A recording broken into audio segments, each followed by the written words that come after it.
ایک گاؤں میں ایک لکڑہارا اپنی بیوی اور بیٹی کے ساتھ رہتا تھا۔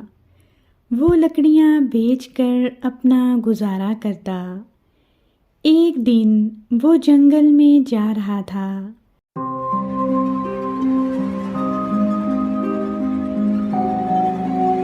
ابھی وہ تھوڑی ہی دور گیا تھا کہ اسے کسی کے رونے کی آواز آئی۔ اس نے ادھر ادھر دیکھا لیکن اسے کوئی نظر نہ آیا اور وہ آگے بڑھ گیا، لیکن آواز پھر آنے لگی۔ اب وہ آواز کی سمت بڑھا۔ تھوڑی ہی دور جا کر دیکھا تو ایک بچی رو رہی تھی۔ لکڑہارا بچی کے پاس گیا اور اس سے پوچھا، بیٹا تم کیوں رو رہی ہو؟ تو بچی نے کہا کہ میرے ماں باپ کل اس نہر میں ڈوب گئے اور میں اکیلی رہ گئی۔ لکڑہارے نے کچھ سوچا اور اس بچی کو لے کر گھر آ گیا۔ لکڑہارے نے ساری بات اپنی بیوی کو بتائی اور بچی کو اپنی بیوی کے حوالے کر دیا۔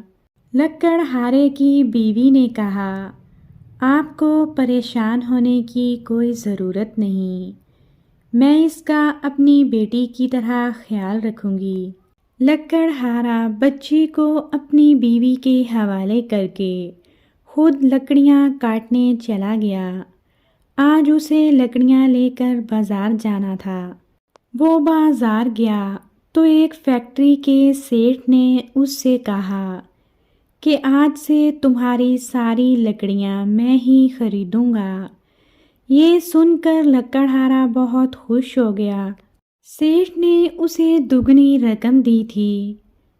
اس رقم سے اس نے بچی کے لیے کچھ کپڑے خریدے اور گھر آیا۔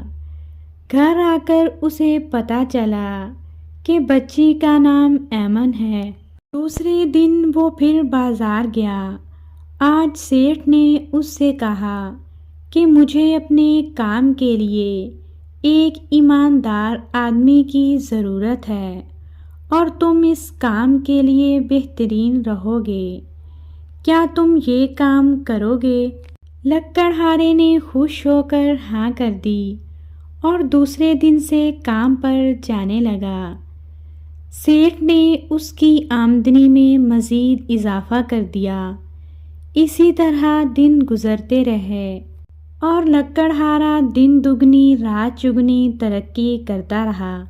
کچھ ہی عرصے میں لکڑہارے نے شہر میں اپنا بنگلہ بنا لیا۔ اب وہ سب لوگ اس بنگلے میں ہنسی خوشی رہنے لگے۔ اس کہانی سے ہمیں یہ سبق ملتا ہے کہ نیکی کبھی رائیگاں نہیں جاتی۔